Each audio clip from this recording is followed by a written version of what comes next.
भोपाल से प्रस्तुत हैं प्रादेशिक समाचार। नमस्कार, समाचारों के साथ मैं जितेंद्र रघुवंशी। पहले मुख्य समाचार। केंद्र सरकार ने तीनों कृषि कानून वापस लेने का किया फैसला।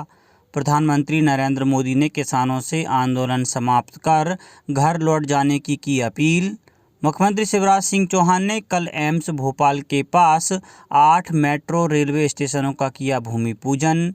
और कल श्रद्धा के साथ मनाया गया गुरु नानक देव जी का प्रकाश पर्व। कार्तिक पूर्णिमा पर भी पवित्र नदियों में श्रद्धालुओं ने लगाई आस्था की डुबकी। अब समाचार विस्तार से। प्रधानमंत्री नरेंद्र मोदी ने कल कहा कि सरकार ने तीनों कृषि कानून वापस लेने का फैसला किया है। कल सुबह राष्ट्र के नाम संबोधन में श्री मोदी ने घोषणा की कि संसद के आगामी सत्र में ये तीनों कृषि कानून निरस्त कर दिए जाएंगे। उन्होंने कहा कि तीनों कृषि कानून किसानों के हित में थे, लेकिन सरकार अपनी तमाम कोशिशों के बावजूद किसानों के एक वर्ग को समझा नहीं पाई। प्रधानमंत्री मोदी ने कहा, तीनों कृषि कानूनों का उद्देश्य किसानों और विशेषकर छोटे किसानों को अधिकार संपन्न बनाना था। उन्होंने किसानों से आंदोलन समाप्त कर घर लौट जाने की अपील की। प्रधानमंत्री ने कृषि क्षेत्र के लिए एक महत्वपूर्ण पहल की भी घोषणा की। उन्होंने शून्य बजट आधारित कृषि को बढ़ावा देने, देश की बदलती ज़रूरतों के अनुसार फसल पद्धति बदलने और न्यूनतम समर्थन मूल्य MSP को अधिक प्रभावी और पारदर्शी बनाने के लिए एक समिति बनाए जाने की घोषणा की। इस समिति में केंद्र सरकार, राज्य सरकारों, किसानों, कृषि वैज्ञानिकों के साथ साथ कृषि अर्थशास्त्री भी शामिल होंगे।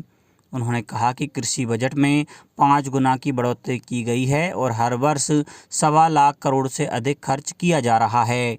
प्रधानमंत्री ने कहा कि सरकार ग्रामीण बाजार की मूलभूत सुविधाओं को मजबूत कर रही है। उन्होंने कहा कि न केवल सरकार ने न्यूनतम समर्थन मूल्य में वृद्धि की, बल्कि खरीदी केंद्रों में भी रिकॉर्ड बढ़ोतरी की है।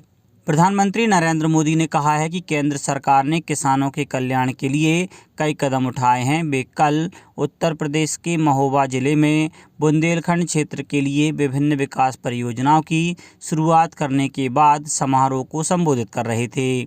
इन परियोजनाओं से क्षेत्र में लोगों को पेयजल के साथ ही बुंदेलखंड क्षेत्र के लाखों किसानों को सिंचाई में फ़ायदा भी मिलेगा।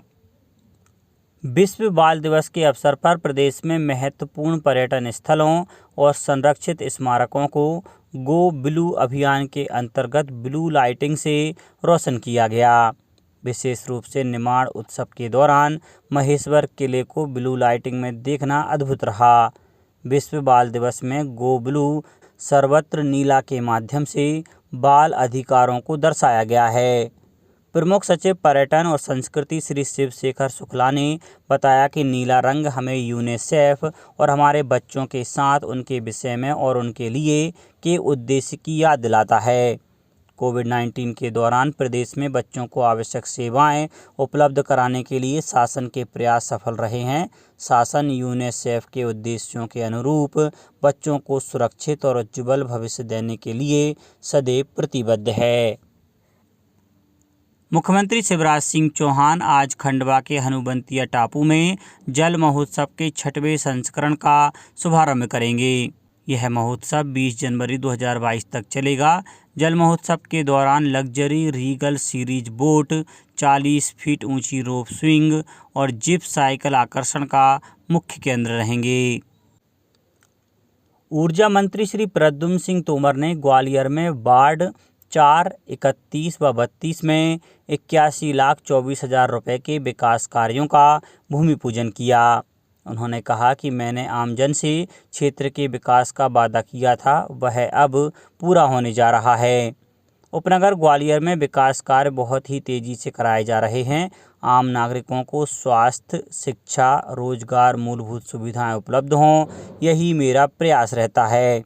श्री तोमर ने अधिकारियों व ठेकेदारों को निर्देशित किया कि कार्य गुणवत्तापूर्ण किया जाए। अगर कार्य गुणवत्तापूर्ण नहीं किया जाएगा तो आप पर कार्रवाई की जाएगी। ऊर्जा मंत्री श्री तोमर ने कहा कि वार्ड क्रमांक 4 में 12,50,000 की लागत से सीमेंट कंक्रीट रोड बनाई जा रही है। इसके अलावा भी क्षेत्र में नाला निर्माण, सीवर व पेयजल लाइन डालने के कार्य किए जा रहे हैं। उन्होंने वार्ड 32 में 37,15,000 रुपये की लागत से लक्ष्मीबाई कॉलोनी की सभी गलियों में डामरीकरण कार्य का भूमि पूजन किया। उन्होंने अधिकारियों को निर्देशित किया कि कॉलोनी में बने सेल्फी पॉइंट को रिनोवेट कर सुंदर बनाया जाए। उन्होंने वार्ड 31 में 31,50,000 रुपये की लागत से माता मंदिर के पास रेलवे कॉलोनी तानसेन रोड से कांति नगर होते हुए सेवानगर पार्क तक बनने वाले डामरीकरण रोड का भूमि पूजन किया। मुख्यमंत्री शिवराज सिंह चौहान ने कल एम्स भोपाल के पास मेट्रो प्रोजेक्ट के दूसरे चरण के अंतर्गत 8 मेट्रो रेलवे स्टेशनों का भूमि पूजन किया। इस मौके पर उन्होंने कहा कि मेट्रो रेल को सौर ऊर्जा से चलाने की कोशिश की जाएगी। ये मेट्रो स्टेशन कुल 426 करोड़ 67 लाख रुपए की लागत से बनाए जाएंगे और जनवरी 2022 से इसका कार्य प्रारंभ हो जाएगा। सभी 8 एलिवेटेड मेट्रो स्टेशन विश्व स्तरीय सुविधाओं से युक्त होंगे। मुख्यमंत्री श्री शिवराज सिंह चौहान ने कहा है कि प्रधानमंत्री श्री नरेंद्र मोदी की मंशा है कि विश्व के पर्यावरण संरक्षण में भारत अपना महत्वपूर्ण योगदान दे। इस मंशा के अनुरूप कार्य करते हुए राज्य सरकार द्वारा प्रदेश में 1500 मेगावाट सौर ऊर्जा उत्पादन के लिए सौर पार्कों के शिलान्यास और अनुबंध हस्ताक्षर किए जा रहे हैं। पर्यावरण संरक्षण में 1500 मेगावाट सौर ऊर्जा का उत्पादन प्रदेश का महत्वपूर्ण योगदान होगा। इसका ग्रीन एनर्जी के क्षेत्र में वैश्विक स्तर पर सकारात्मक प्रभाव रहेगा। राज्य सरकार ग्रीन एनर्जी, क्लीन एनर्जी के क्षेत्र में सक्रियता और जनभागीदारी को बढ़ाने के लिए प्रतिबद्ध है। साथ ही ऊर्जा साक्षरता अभियान का शुभारंभ भी किया जा रहा है। मुख्यमंत्री श्री चौहान 25 नवंबर को शाजापुर में होने वाले कार्यक्रम के संबंध में निवास पर बैठक को संबोधित कर रहे थे। मुख्यमंत्री श्री चौहान ने कहा कि बिजली की बचत और ग्रीन एनर्जी, क्लीन एनर्जी के प्रति जन जन को आकर्षित करने के लिए अभियान चलाया जा रहा है। इसी क्रम में शाजापुर जिले की मोमन बड़ौदिया तहसील के ग्राम धतरवाड़ा में यह कार्यक्रम होगा। मुख्यमंत्री श्री चौहान ने कहा कि कार्बन डाइऑक्साइड उत्सर्जन में कमी लाने में सौर ऊर्जा की महत्वपूर्ण भूमिका है। प्रदेश में कल गुरु नानक देव जी का 552वां प्रकाश पर्व मनाया गया। गुरु नानक जयंती के मौके पर गुरुद्वारों में शब्द कीर्तन सहित कई कार्यक्रम आयोजित किए गए। मुख्यमंत्री शिवराज सिंह चौहान ने इस अवसर पर लोगों को शुभकामनाएं देते हुए कहा है कि मानव जाति के उत्थान के लिए जो संदेश गुरु नानक देव जी ने दिया वह आज पूरी दुनिया का कल्याण कर सकता है।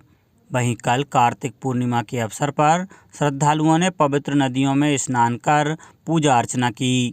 नर्मदा घाटों विशेषकर जबलपुर के ग्वारी घाट, तिलवारा घाट, उमा घाट, जिले हरी घाट, भेड़ा घाट और होशंगाबाद के सेठानी घाट सहित अन्य घाटों पर बड़ी संख्या में श्रद्धालु पहुंचे। इस अवसर पर भंडारे के आयोजन भी किए गए। मुख्यमंत्री शिवराज सिंह चौहान ने कहा है कि 22 नवंबर को मंडला में आयोजित जनजातीय गौरव सप्ताह के समापन सम्मेलन में वनाधिकार अधिनियम में जनजातीय भाई बहनों को सामुदायिक वन अधिकार प्रदान किए जाएंगे। साथ ही पट्टा वितरण और वनों में रहने का अधिकार भी प्रदान किया जाएगा। श्री चौहान ने कहा कि राज्य सरकार द्वारा बनाई गई योजनाओं का त्वरित क्रियान्वयन और हितलाभ का वितरण जल्द सुनिश्चित किया जा रहा है। उन्होंने कहा कि जनजातीय गौरव सप्ताह जनजातियों में जागरूकता लाने और उनकी जिंदगी बदलने का एक अभियान है। केंद्रीय जल शक्ति मंत्रालय द्वारा राष्ट्रीय जल जीवन मिशन में मध्य प्रदेश को दूसरी किस्त में 1,279 करोड़ 19 लाख रुपए आवंटित किए हैं। गौरतलब है कि कार्य की प्रगति और धनराशि के उपयोग के आधार पर वित्तीय वर्ष 2021-22 में दूसरी किस्त में अनुदान प्राप्त करने वाला मध्य प्रदेश पहला राज्य है। ग्रामीण आबादी के हर परिवार को नल कनेक्शन के माध्यम से जल उपलब्ध कराने के कार्य जल जीवन मिशन में किए जा रहे हैं। मध्य प्रदेश के लिए जल जीवन मिशन में केंद्र सरकार से 5,117 करोड़ की राशि इस वित्तीय वर्ष में स्वीकृत हुई है। राज्य सरकार भी समान अंशदान शामिल कर मिशन के कार्यों को पूरा कर रही है। अब कुछ समाचार संक्षेप में। प्रधानमंत्री नरेंद्र मोदी कल दोपहर अल्प प्रवास पर खजुराहो विमानतल पहुंचे। श्री मोदी का खजुराहो विमानतल पर मुख्यमंत्री शिवराज सिंह चौहान ने अगवानी कर आत्मीय स्वागत किया। इसके बाद प्रधानमंत्री उत्तर प्रदेश के महोबा के लिए रवाना हो गए। मुख्यमंत्री शिवराज सिंह चौहान ने रानी लक्ष्मीबाई की जयंती पर उन्हें नमन किया और पूर्व प्रधानमंत्री स्वर्गीय इंदिरा गांधी की जयंती के मौके पर कल प्रदेश में उन्हें याद किया गया। इस मौके पर जबलपुर, होशंगाबाद और छिंदवाड़ा सहित अन्य जिलों में भी विभिन्न कार्यक्रम आयोजित किए गए। अंत में मुख्य समाचार एक बार फिर। केंद्र सरकार ने तीनों कृषि कानून वापस लेने का किया फैसला।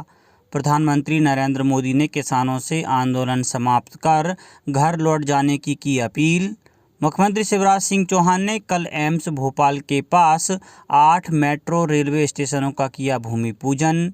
और कल श्रद्धा के साथ मनाया गया गुरु नानक देव जी का प्रकाश पर्व। कार्तिक पूर्णिमा पर भी पवित्र नदियों में श्रद्धालुओं ने लगाई आस्था की डुबकी। इस बुलेटिन में इतना ही। घर पर रहिए, सुरक्षित रहिए और सुनते रहिए प्रादेशिक समाचार। नमस्कार।